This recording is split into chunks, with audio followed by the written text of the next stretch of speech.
সকাল থেকেই ভিডিওটা শুরু করেছি। আজ সকালে শুরু হলো আমার ছোট্ট রান্নার মুহূর্ত। ভালোর জন্য কিছু প্রস্তুত করছি, ভাত না। আজকের মূল স্টার্ট শুরু রুটি, সেদ্ধ ডিম আর সবজি দিয়ে। আটাটা সেদ্ধ করে নিয়েছি। আরেক চুলায় 3টা ডিমও সেদ্ধ করে নিয়েছি। এ পর্যায়ে সবজিটা রান্না শুরু করেছি। প্যানে সবজি কষানো হচ্ছে।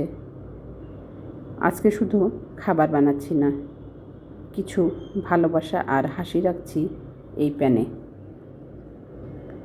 জীবনে অনেক কিছু কষে কষে তৈরি করতে হয়, ঠিক যেমন এই সবজি।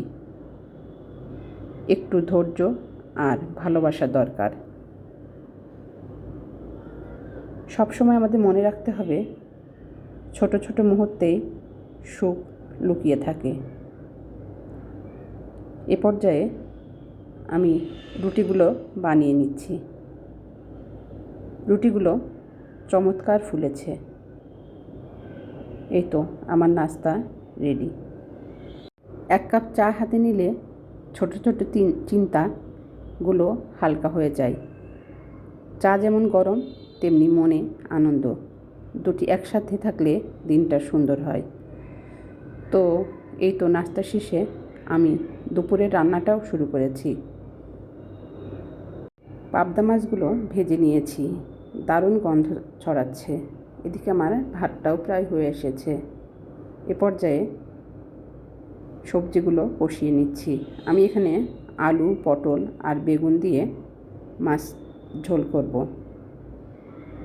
একসাথে সব কিছু যত্নে বানালে স্বাদও বেশি আসে, ঠিক আমাদের সম্পর্কের মতো।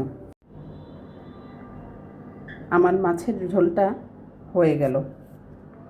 এ পর্যায়ে আপনাদের সাথে আমি আমার একটা সুন্দর জার্নি শেয়ার করব। এই চলন্ত রাস্তার মতোই আমাদের জীবন সরাসরি না, মাঝে মধ্যে বাঁক আর চ্যালেঞ্জে ভরা। তবু আমাদের সামনের দিক এগিয়ে যেতে হবে। এই ছোট্ট যাত্রা এখানেই শেষ। দেখা হবে পরের গল্পে আরেক দিন। তো আজকের মতো এখানেই বিদায় নিচ্ছি। সবাই ভালো থাকবেন সব সময়। আল্লাহ হাফেজ।